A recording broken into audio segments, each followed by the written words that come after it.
Good morning. We start the lecture about material science. Uh, um, Please send me a message if you are not able to hear me. Otherwise, we start.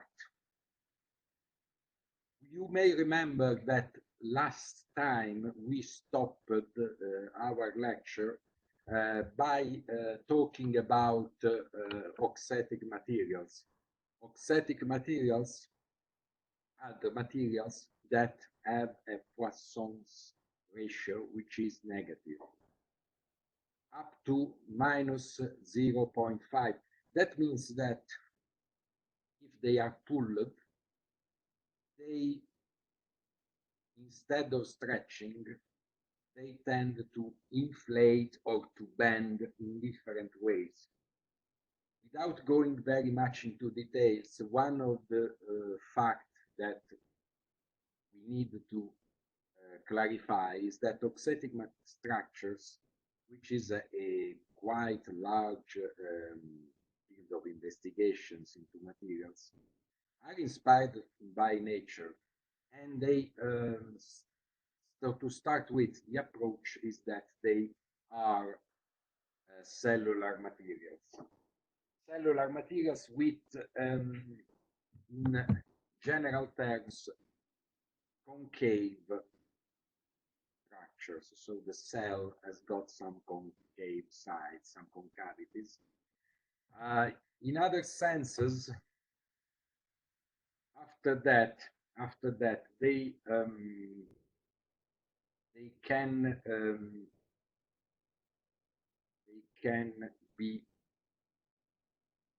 considered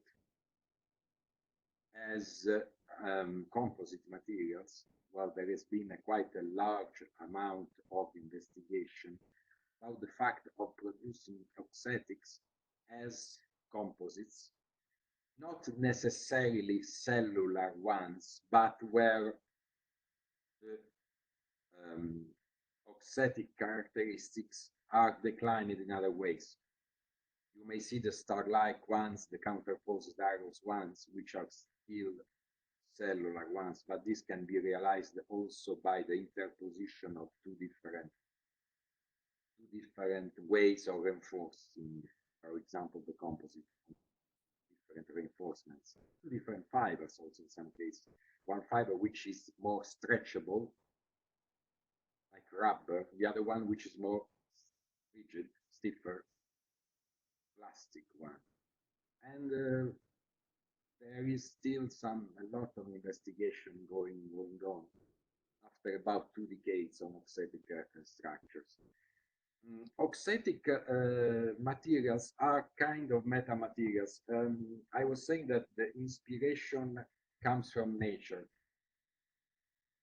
As you may remember, metamaterials are the materials which have characteristics which are different from the logics.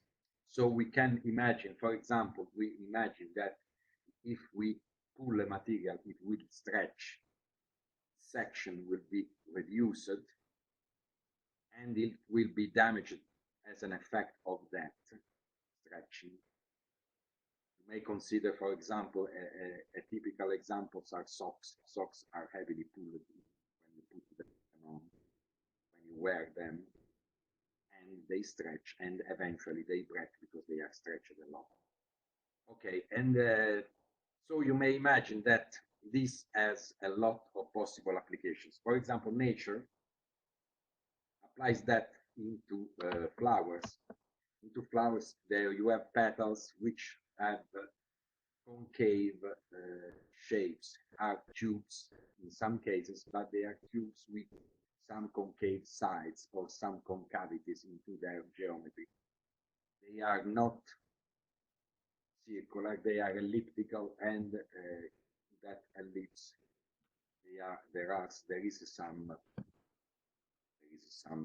concavity, some micro concavities. In reality, what happens is that the idea of the flower is to allow a better spreading of pollen, and this works better with this kind of tube geometry. But a tube with concavities. So in reality, they are able to be pulled during development without stretching, without damaging that much, until they have exhausted, finished their function, which is stretch. It's not by chance that some cells were also designed for auxetic materials as petals shapes, because in fact it is one of the possibilities that you have in creating this kind of other beta materials exist. It is a field which is an advanced research field. It is developed starting from the 90s. So you may find some hints in your book, but sure how deep they are, because in reality, the big development has been 2 decades. Your book remains very suggestive for the basis of material science, and also of the approach that creates history, that merges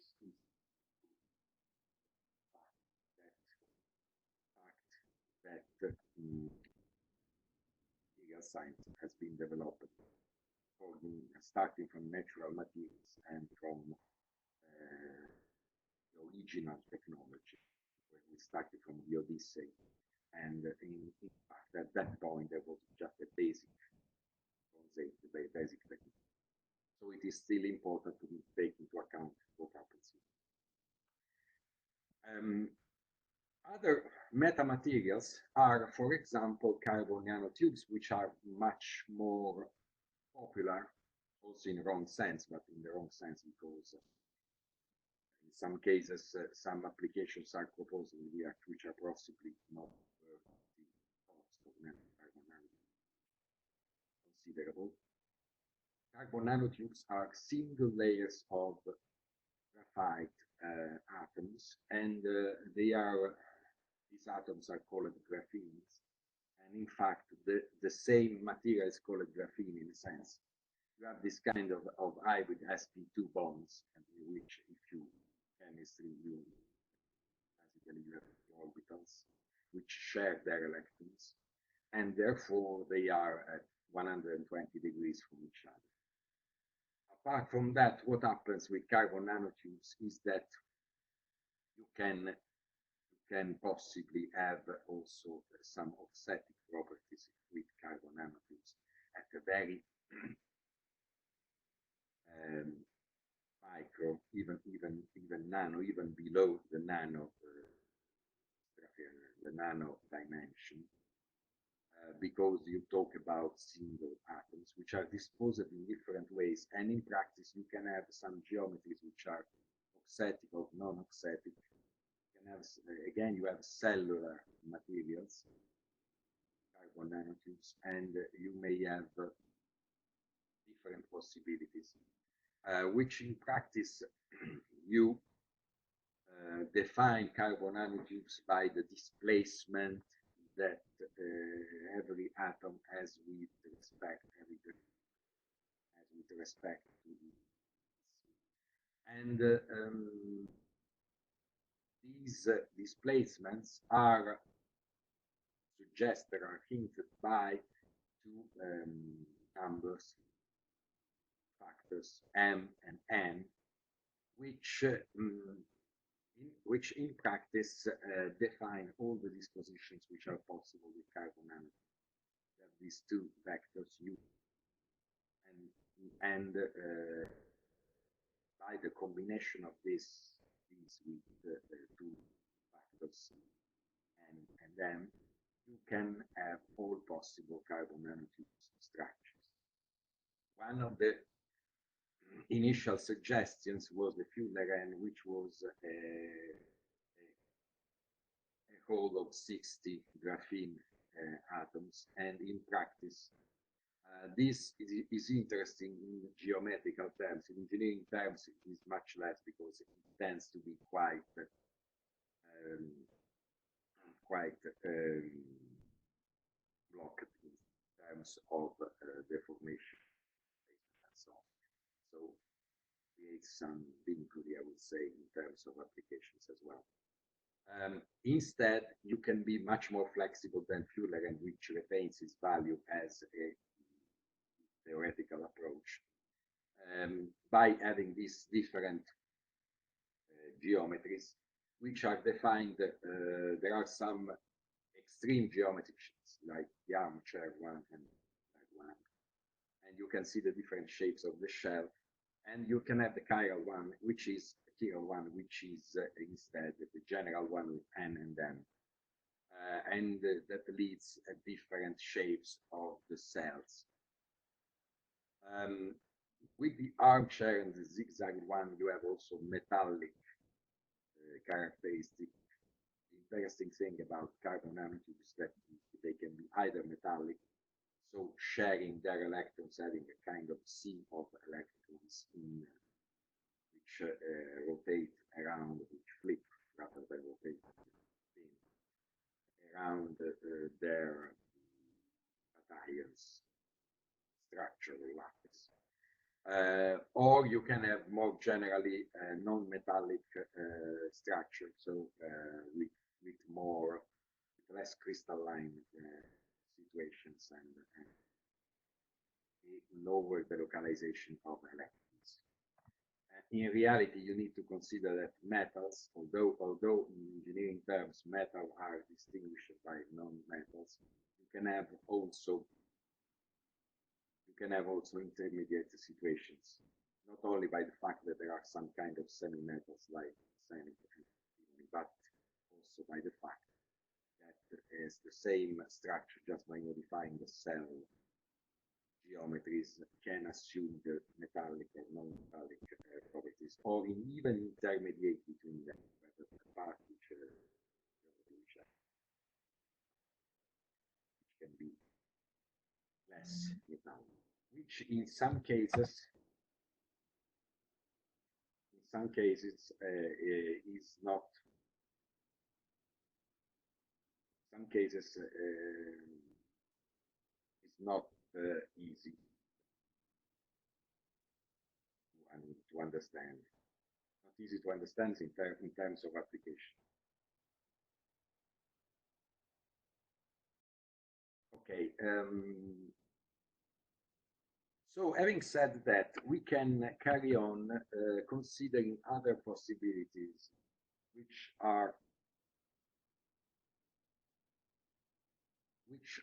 the possibilities of negative thermal expansion. You tend to assume that if we raise temperature,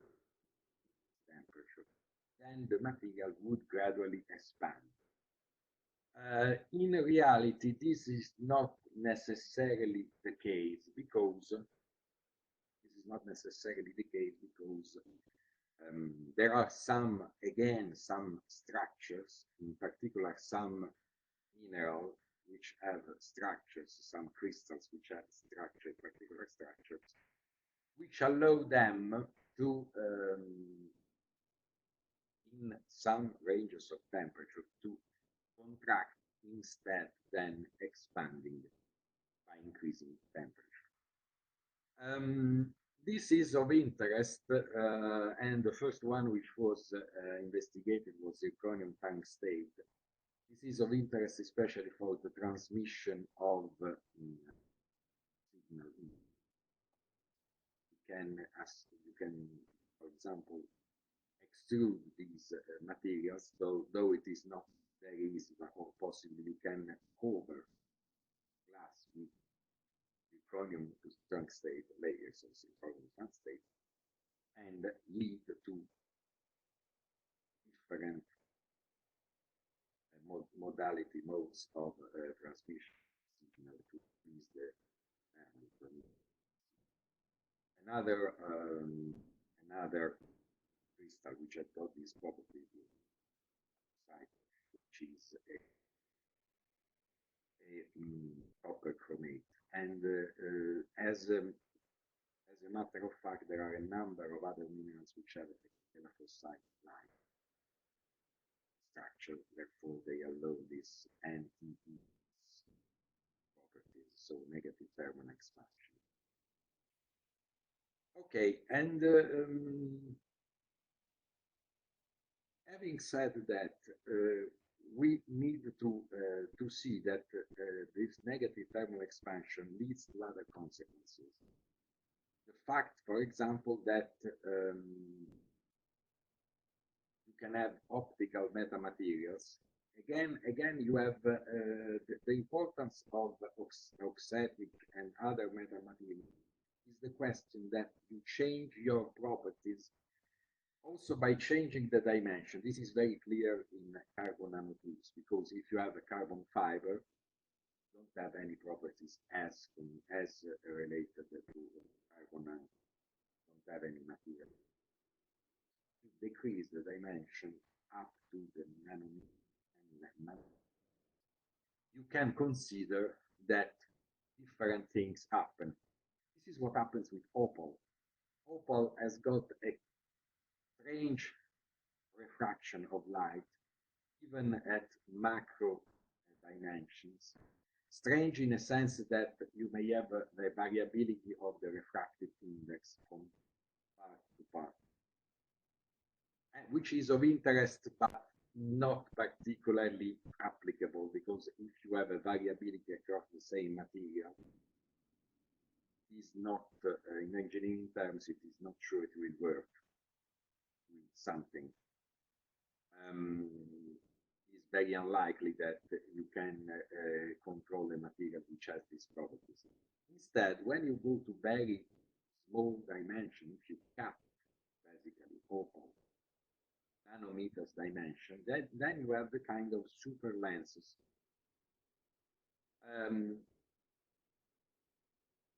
Opal is a kind of hydrated silica.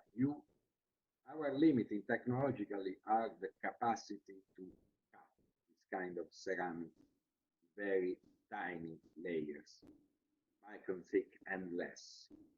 And then the advantages are that you have a negative refraction index. In practice, what happens is that you are able to focus on the crystalline, on the eyes lens. Even using a flat corrective lens, you are able to focus your image. Passing through, because basically you amplify the magnification of instead that refracting glass or whatever it is in the acrylate or polycarbonate contact lenses. In our case, you have a kind of ray which comes backward and in the end amplifies your vision, improves your vision and your focusing. This is of important application in terms of super lenses. And again, the problem is only a technology. But anyway, it's a research application. Both the fact of looking at synthetic opals and the fact that trying to create super lenses with negative refractive index. Other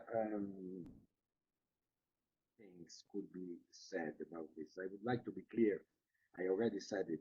What is the goal of this course? The idea that you concentrate on a number of possible research objectives, some of which may interest you, some may interest you less, but to try to see where material science is going, what are the problems. As it is the case for material science and other cases, problems may have a number of solutions, or maybe not having already a clear solution, because there might be technological limits, as it is the case for superlens. But anyway, That's where material science research is going. Of course, you need to achieve that.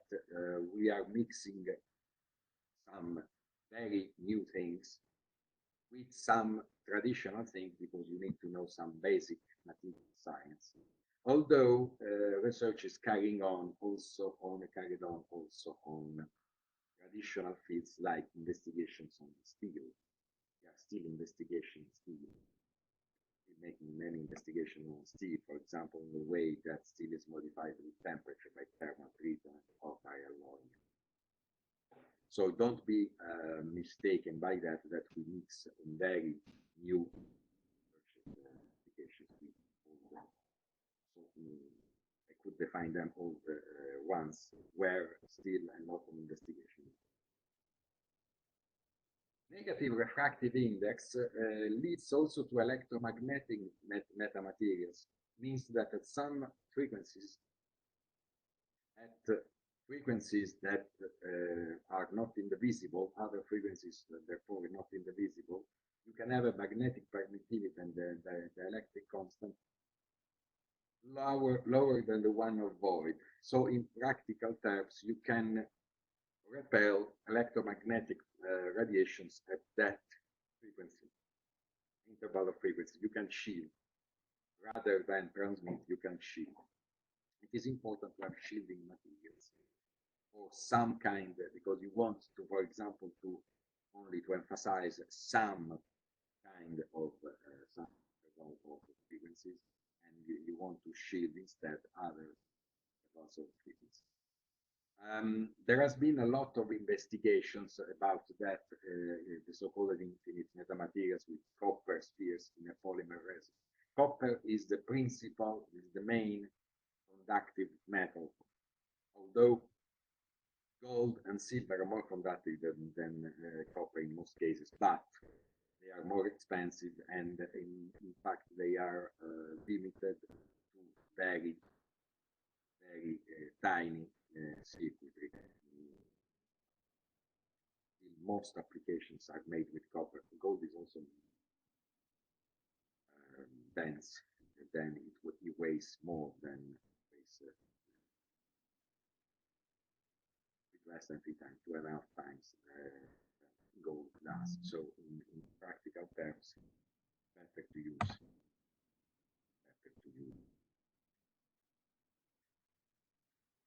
It is interesting that in all this investigation, we never forget about nature, because nature has done these things much time before, a lot of time before we did. For example, dragonflies use antennae with negative refractive, negative electrical permittivity, in order to amplify the intensity of the signal in that range, in that frequency range they use for. We close that part on metamaterials, and then we carry on what we were saying. Well, metamaterial is to complete the classification of materials. As I was saying, there are metamaterials in nature. We are trying to produce some other metamaterials, and materials in nature are always nanomaterials. Nanomaterial is a wider circle than metamaterial, because nanomaterials include other materials which don't have particularly different properties from the logic, like metamaterial, but nanomaterials allow, for example, self-assembly, which is what nature does. Nanomaterials, we can build them from the lowest dimension to grow. Instead, we tend to have materials and to cut them or to produce them, and you see them as macro materials. Nanomaterials are built in a self-assembly concept. So, bottom to the top. We the origins of material science. Once we have completed the exposition of materials, you were remembering about steel. As we were saying, steel is an iron alloy with carbon, And this is the phase diagram which we can spend some time on, limitedly to the time we have, because in reality you could spend also the whole course on this diagram, because this diagram says you a number of things. First of all, we see that we have on x-axis, we have the composition. We start from a pure iron to the left and get to an amount of carbon up to 67%, which is the interval of steel then cast iron. The difference between steel and cast iron, the obvious difference is that you have more carbon into cast iron. The technological difference is that you cannot do some kind of operations, of technological and workability operations on cast iron. Cast iron, you usually cast them, you mold them, you cast them into a mold, and you cannot extrude cast iron, for example, because it's brittle. Cast iron is more brittle than steel. Then we are going to go into differences between different types of steel. You may remember that there are two types of crystal lattice into iron, fall into steel, which are austenite, which is the so-called gamma iron, and ferrite, which is the so-called. And we find in this graph is more emphasizes the presence of austenite, which in fact is more frequent. Then you have at the bottom left ferrite. I will give you more details in a better representation of the graph. This is just for an introduction. Next slide is more defined graph. There are a number of considerations to do. For example, you can see the melting temperature of iron alloys, which changes with the amount of carbon. We have an eutectic point, which is at 4.3. A eutectic point means that it melts well. It means eutectos means that it melts well, and in fact melts as a whole, as a just one material. At that point, we have cast iron because it's 4.3%. The division point between steel and cast iron is 2.06% of carbon, and therefore there we have cast iron, which melts as a whole. Another presence which is important is the presence of cementite. The presence of cementite, in particular, when we talk about cast iron. Then we have the liquidous line and the solidus line. In practice, we have some kind of solutions of a solid into the liquid, into a liquid iron solution, and therefore you can see the temperatures at which we process the material in order to melt it, and in order to have a kind of thermal treatment, because this graph, the phase diagram, serves a lot thermal treatments. Thermal treatment means that I change the properties of iron alloys by the effect of temperature. And therefore I can make it more ductile, more brittle, but harder. I can, because the fact that cast iron is more brittle doesn't mean that I don't have to use it. There are lots of uses with cast iron, but for some precise applications, which are not the ones with steel. Tactic reaction, which is basically the temperature of the melting temperature of pure iron, and it's just above 1,538. degrees. And the following phase diagram gives you more ideas about what happens in reality, because gives you some more information. So this completes what I was saying before, and you can see here some more phases. Some more phases. You can see the austenite, as I was saying. Well, cementite is Fe3C. This is cementite, and cementite tends to be quite brittle, although less brittle than the pure graphite. But there are other elements into there. There is the presence of ferrite, and apart from the eutectic at 4.3, so in the cast iron region, you find the eutectoid. Eutectoid means that you have a kind of melting, but you end up with a solid solution, not with liquid, as you can see. So this is here at 723, you have this kind of change of solution, of solid solution. Another factor into that situation is perlite. This perlite is another actor, and we have as well different types of perlite, and discuss also this.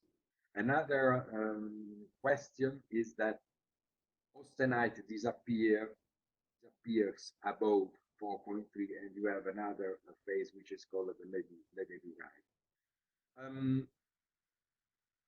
All three, austenite, ledivurite, and cementite, are mixed up between 2.06, so when cast irons start, and 4.3. As you can see, there is lots for discussion about this. We have alpha and gamma iron. As you can say, in some cases they are mixed up, austenite and ferrite from 700 and 700 and exactly 767.8 is the QV point of steel. That means the material is no longer magnetic. Steel atoms, well, iron atoms are magnetic. They become paramagnetic at above 767.8, which is important to know, because if we want to retain the magnetic properties of steel, and we take steel and heat it up above that temperature, then we lose the magnetic properties. And it is not true that reversing then cooling down it, we are going to recover the magnetic properties. So it's important to do. For cementite is even worse. Cementite, you lose all that at 110 degrees. You lose the magnetic what else? You can see that this refers only to iron and carbon, so steel and cast iron. But in most cases, there are other actors, there are other elements into the alloy, which the most frequent actors are chromium and nickel. Chrome tends to be alphogen. Alphogen means that it enlarges the areas in which ferrite is present. We have a small area in here, very close to the y-axis, which is pure alpha iron. With chrome, we can enlarge it so to have steel with more carbon, but on the other side, more carbon, but on the other side, steel alpha, still pure alpha iron. So, so cubic body centered cubic, and not face centered cubic, so gamma iron. In contrast, nickel is gammogen and therefore makes the same thing, but with respect to gamma iron, so it enlarges the area where gamma is present. I think that's about all on the diagram for now. We have this eutectoid, which is important because cementite starts above the eutectoid, and therefore you have the hypereutectoid steel and the hypoeutectoid steel. A lot of types of industrial steels are around the eutectoid because they are quite ductile, especially with the addition of nickel and so on. So it is important to be clear about the creation of cementite. All these different solid solutions have characteristics which are clearly very recognizable. For example, in perlite, you can have a lamellar structure of ferrite and cementite layers. That's what happens in practice. So you have ferrite, therefore alpha iron, and layers of cementite. In another sense, you can have also fine grains into perlite, which tend to have different hardness and different brittleness, therefore. Then you have the ledeburite, which has a more clear grainy structure rather than needle-like structure as perlite. For now, you may stick to this. We are going into many details, but if we are going to go. An important difference is that white cast iron is more cementic. So with less carbon, you can imagine up to 4%. Beyond 4% of carbon, cast iron becomes more, and that means that hardly to hardly get above 4.5%. Although cast irons, the specific structure of cast iron lasts until 67 okay, above that you basically lose. What happens above 6.67? Happens that they become basically ceramics. So very brittle, but in practice they cannot be cast. It's called cast iron because it casts in mold. Ceramics are not cast in mold, are hardly cast in mold. Although something now is done with clay mixture in printing, but industrial terms, it's hard to cast in ceramics, and especially in large casting. Cast iron has a success for the fact that it is large, um, large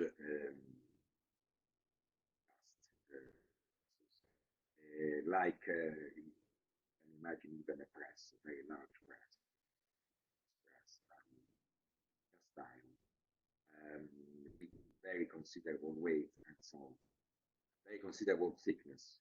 The thickness you can get to steel you can get to millimeters. You don't get to films. Steel is not very adapted to get the films so as the not millimeters, but you can get definitely thickness. So with cast iron, you always talk about centimeters of spaces. Okay, so in practice, we are studying that on the phase diagram with the idea that we want to have a sense in the kind of thermal treatments we do on iron alloys, which is very general because this way of calling these thermal treatments don't change much also with other materials. These are very general terms. Tempering, we can do also it with this with gas temperature. It up, you heat it up and cool it down. Cool it down abruptly, but not that much. In quenching, you cool it down even more abruptly. So the question in the distinction between tempering, quenching, and annealing is basically that you want to release the stresses present into the material by having different cycles of heating and of cooling down. What we need to remember at this stage, we can go into more details and you will find anyway everywhere. The idea is that the speed at which we heat up or heat down makes a lot of a difference on the structure because they allow the diffusion of carbon and the diffusion of other elements like nickel, chrome, etc., manganese, and many other alloy elements. Still a number of elements have been used. They make it easier, faster or slower the diffusion. Therefore, the stress are more or less relieved. Anyway, we'll go into more details about tempering, quenching. Okay, we were talking last time about tensile properties. As you can easily understand from what I was saying, the main difference is that we use steel, for example, by extruding it, making wires, or making small laminates in sheet, etc. Use steel mainly for tensile application, for application where the material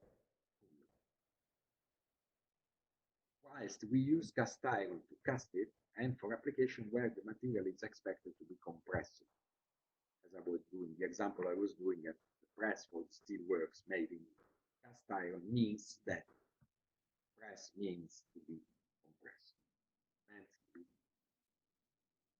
Okay, we have also in the case of compression tests some stress strain curve. So we compress the material and we get the stress and the strain. So the stress in Newton divided by square millimeters, which is expressed also as megapascal, 1 million of pascals. And then we have these different curves, and you can see easily that at compression, in compression, whilst in tension steel is way better than cast iron, in compression cast iron is better than steel. These are general examples. This is a typical cast iron and a thick steel. You can imagine a cast iron with say 3 to 4% carbon and a steel of 0.8% carbon. What we can see is that the elastic limit, so the sigma Cy yield, sigma, so the stress of yield, the yield stress in compression, so where the dislocation starts moving, it's way higher in cast iron than in steel. And we define that elastic limit in there. stiffness, the compressive stiffness, it's higher, slightly higher in cast iron than in steel, but it's not the big question. The big question is that the strength, the compression strength of cast iron is much higher than steel. Then for cast iron, we have very limited thermal deformation. Instead, in steel, we don't have the steel, we don't have the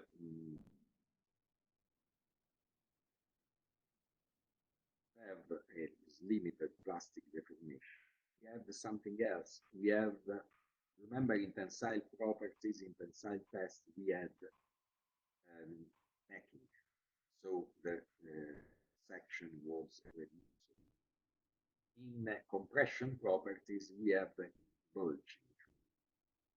First thing to say, I am showing also the samples, the compression samples to the right, is that compression samples are larger, have a larger section. They are normally cylindrical, they have a larger section.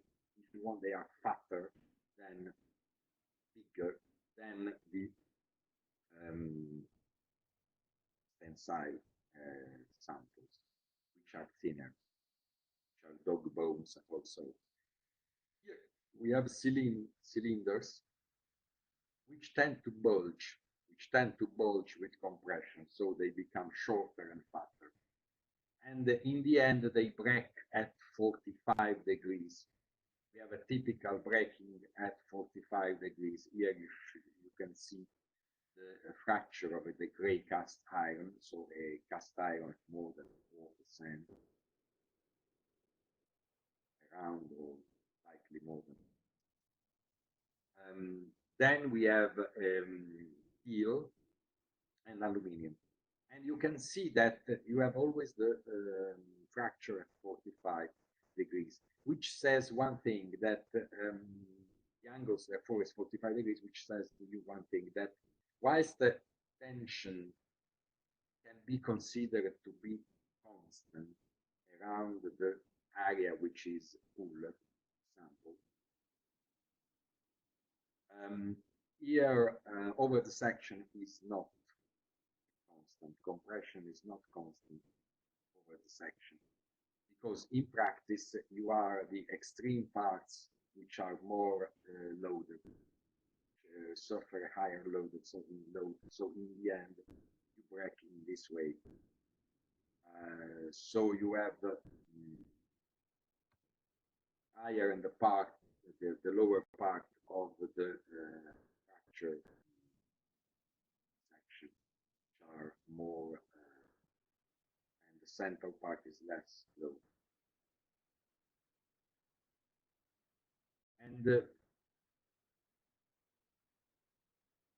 another thing it's important to clarify is that there is still the possibility to say there is an elastic limit for cast iron and for steel. In other cases, metals like zinc, which is very ductile and it's not good for compression. It doesn't compress zinc. You wouldn't make a structure to be with pure zinc. You may cover a steel with zinc, for example, to protect from wear. Having said that, you can see that in zinc we don't find even a compression. Suppose what happens, you can see that kind of curve, plastic deformation, bulging in the phase of compression, starts from right from the beginning. So we may have a sort of stiffness, we may try a fitting on the first part of the curve, but in reality we don't see any elastic limit, and we don't see any point in which there is no plastic deformation, even at very low load. So it deforms plastically in practical terms when you reverse the curve, if you download, if you, right, you have uploaded, if you download, in practice, if you remove load from cast iron, you come back, then you come back same, along the same line, cast iron and steel, before the elastic limit, beyond the elastic limit. In zinc, you don't come back by the same way. And if you know just a little bit, what happens? What does it mean? This is a concept which is very important, which we are going to recall a number of. We have a kind of hysteresis. You have a kind of hysteresis. In practice, what happens? As always, hysteresis means energy. Means that I am unloading some energy. I put energy is connected with the presence of damage. I have already some damage. I have plastic deformation, that means some form. And I have some form of elastic of damage energy. Form of damage energy, that means that I unload it. What happens that I can measure the damage energy from the hysteresis area. And in the end, I end up on the x-axis, but not at zero, at something. Something which is represented with unrecoverable. So there is some deformation, even if I apply just a little bit. Okay, and auxetic foams, what do they do? Well, auxetic foams, I can compress them. Why? You can see easily one of the reasons to use auxetic foams. I've shown last time that it's used in protection, for example, in sport. We want to use auxetic foams because a conventional foam, I compress it. You can see at the first column of the table. The conventional one, so the one made with hexagons, with convex hexagons, I compress it and I squeeze it. And in reality, what happens is that it's gradually squeezed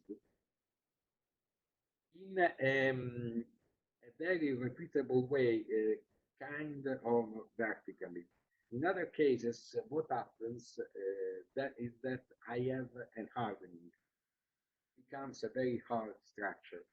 You can see that the auxetic, more or less, the auxetic ones don't retain any cell which was like the original ones. They tend to disappear well before then, or the honeycomb, the traditional honeycomb. On the traditional honeycomb at number 8, you still have some hexagons which are visible, which means that it's gradually squeezed down, which is not good because it doesn't harden, it just deforms. And in fact, you can see the compressive stress at a certain point stops, and then you have just strain, it just goes down, and without hardening, without any increasing of the stress. Increasing of the stress means that it's hardening a lot. At a certain point, you have this kind of auxetic. You are not able to compress anymore. Well, you can compress, but you are not able to produce any further deformation. The deformation is stopped at a certain point. The amount of deformation may always be the same, but at a certain point, it starts hardening and becomes very hard, and becomes very difficult after a while to deform more, because it becomes harder and harder.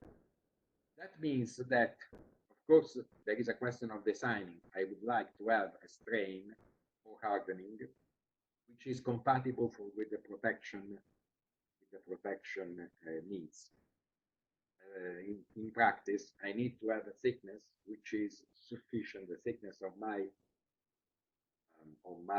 auxetic foam, thickness which is compatible with the needs of protection.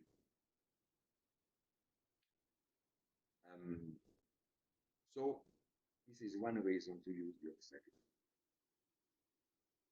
I wouldn't say much more than this, but next time we are going to discuss one thing which is very important.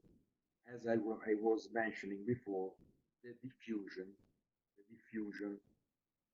So the speed of heating and cooling in thermal treatment, and thermal treatment is a general concept in physical science. The slow or fast diffusion creates a number of different situations. When you cool slowly, you quench the steel structure. It will include austenite and perlite. Perlite is partly hard and partly soft. You have this kind. I've shown some other examples of perlite. This is a perlite, for example, observed in steel rays, which are naturally cooled. So it's an example of quenching. And it needs further strengthening. It is added with manganese usually for further strengthening. You have cooling rate extremely slow, and so you will have mostly perlite, which is soft, rather soft. So soft is the contrast with hard and made into lamellae. And why soft? Because time, with slow diffusion, we have more time. And so carbonate atoms may fully diffuse throughout the structure. And since they are able to fully diffuse means that you are able to have dislocations movement. If they fully diffuse, that means that you create lots of defects into the lattice. That means that dislocations are able to move easily. And therefore, you have more plastic deformation. Plastic deformation doesn't mean only damage, but it means also that I am able to work in different ways, rather than just by transportation of material, just by taking away material, like it's mostly the case with ceramics. I am able to modify its shape, for example, extruding or making sheets, etc. There is another case, which is the possibility of fast diffusion. Instead, when I tend to use fast material, so when cooling down are very quick, then I can obtain a structure which is stronger and harder, not than ferrite, than austenite, which is martensite.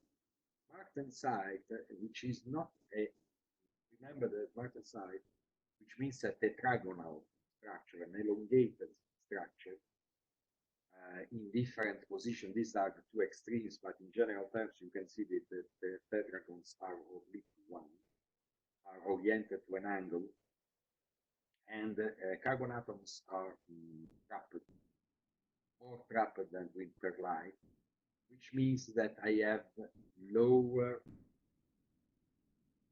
plastic deformation.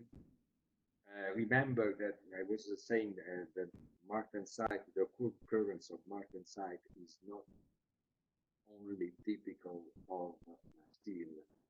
I may say in advance that, for example, nickel titanium alloys, so-called shape memory, have got an alternance of austenite and martensite, depending. So gamma structure, which is cubic face-centered, or the trigonal structure like martensite, depending on the way they are thermally treated. And that's important to say that, because with martensite I can have, this is not something which you don't find martensite in the main,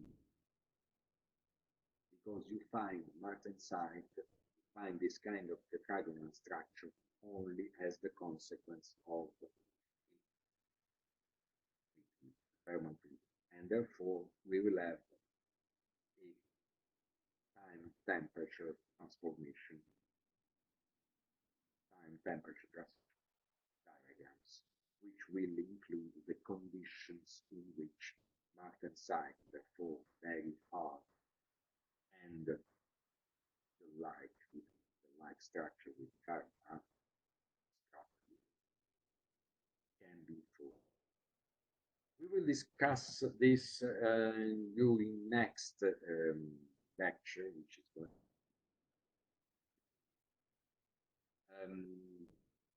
Please, as I was saying, remember that we are talking about a number search and try to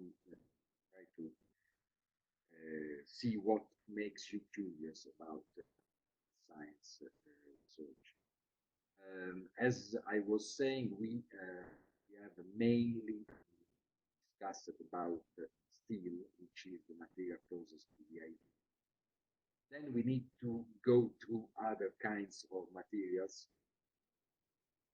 especially polymers, which varies plastics and substantial and ceramics as well, trying to see the recent developments for all these kind of materials, to see what material science research is investigating. May have realized that since there is always a connection between what happens in engineering and in science and in nature, this system is a quite large one. This system of knowledge, I would say, it's a very large one. You may investigate into scholar and see that there are a number of journals which are dedicated to and to the different operations you make, journals which are exclusively so modifications of the property, not only of metals, but it happens also with polymers and also with rubbers, for example. You may remember that the rubbers are not very dissimilar from polymers, but on the other side, they have these characteristics of being able to elongate quite considerably, and with a kind of elastic behavior, so being able to reverse the initial positions. Okay, so see you on Monday. I recall that